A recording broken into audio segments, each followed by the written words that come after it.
大家好，歡迎嚟到奇靈怪怪。今次我就揾咗幾個唔同嘅恐怖故事或者一啲傳聞啦，咁就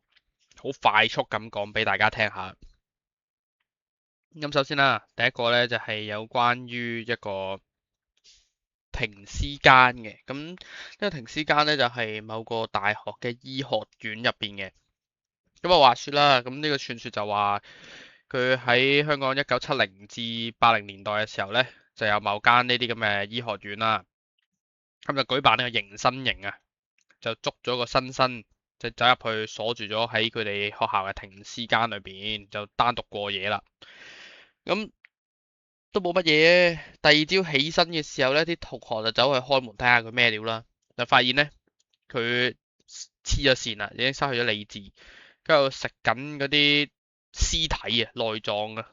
搞唔掂啊。跟住佢話睇到成間房都係啲血手印，甚至係遍佈到佢基本上冇可能掂到嘅天花板。跟住就搞到呢位新生呢，就只能夠去呢個精神病院嗰度度日。咁我就覺得年代久遠，好難考究呢件事嘅真偽。不過佢嗰個背後嗰個恐怖概念係幾幾有喺度嘅，即係你唔知到底發生過咩事嘛。咁人類對未知嘅恐懼永遠係大於你知道噶嘛。你淨係睇到個結果，就係睇到佢喺度食啲內臟。咁我覺得幾恐怖嘅其實。第二個啦，就係有關呢個大家都皆知賀文嘅一個廣告啦，就係呢個九鐵鬧鬼嘅廣告。咁呢個九廣鐵路咧喺1992年咧就播過一輯呢個電視廣告啦。咁其中咧有一個咧就好出名，就係6個小朋友喺個森林入邊玩呢個扮火車遊戲嘅。但係咧因為個畫面咧就恐怖陰森啊，令到好多人睇完之後咧都覺得哇搞唔掂喎，好得人驚喎。咁咧甚至乎有人咧就指出啊個廣告入邊咧人數時少時多啊。有陣時會離奇咧，就出現一個側邊嘅女仔啊，就將個手搭咗喺其他小朋友身上邊。咁亦都有一個小朋友咧，佢哋就話睇到疑似個口角流嗰啲血出嚟啦。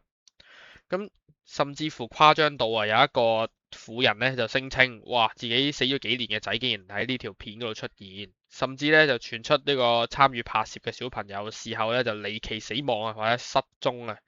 咁呢個傳聞咧就轟動全港嘅，最終咧呢個九鐵咧就決定揾呢批小朋友出嚟公開活動辟謠。咁其實咧，即係我就唔係嗰個年代嗰度生存嘅，所以我都好難評價呢件事嗰個恐怖性。不過如果以嗰陣時資訊咁唔發達都可以傳到咁廣，同埋咁多人知嘅話，我相信都係留咗好多陰影俾嗰一代嘅香港人嘅。我覺得呢件事係輿論壓力多過恐怖啦，因為始終小朋友喺電視度做廣告，跟住喺森林嗰度畫面又咁陰森，始終係有啲得人驚嘅。因為話說呢一個呢，又係好街知巷聞噶啦。咁呢，佢就係有關於一個西貢嘅結界嘅。咁就成日都有人講啊，西貢啊存在咗一個神秘嘅結界。咁如果你唔小心呢，行山嘅時候或者亂咁行嘅時候行咗入去呢個結界呢，就會無啦啦消失咗，跟住困住咗喺裏邊啦。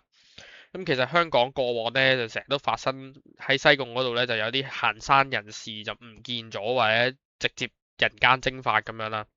咁最著名嘅呢，其實就係大家都口耳相傳都知啦，就係13年前呢個反黑組嘅探員丁利華失蹤案啦。咁啊話說佢當年呢，就獨自行山就唔蕩失咗路啦。咁報警嘅時候呢，就信號中斷啊，佢講咗一大堆嗰啲行山嗰啲 number，但係個問題係佢哋揾唔到嗰個行山嘅嗰個 number 出嚟。佢嗰啲行山徑上邊有嗰啲一個個嗰啲登錄嗰啲序號啦，但係佢講出嚟嘅時候呢，就係冇啊，佢哋完全揾唔到呢個地方喺邊。咁但係啲救援人員咧都根據佢屋企人所提供嘅資料啦，就上呢個山上面做呢個大規模嘅搜救啦。咁其實咧到而家都係揾唔翻。咁直至到前年呢，有一個出名嘅山友啦，張善鵬鵬哥啊，喺呢個西貢北潭涌行山嘅時候都唔蕩失路4日啊，咁佢都遇到一連串嘅怪事嘅，咁啊好彩最後咧佢就遇到一個太直嘅青年啊，先至幫佢帶翻佢落嚟山嗰度。咁其實呢樣嘢呢，我覺得就係真係幾恐怖嘅，因為佢實際上存在啊嘛。即係即使你唔好話會唔會消失將呢個人，但係你諗下一大座山喺度，你入去行，你會蕩失路，你又好有機會係你因為你自己唔記得咗條路點行，或者分唔清楚方向而令到自己去消失咗喺嗰度，都好恐怖嘅成件事咁樣諗落。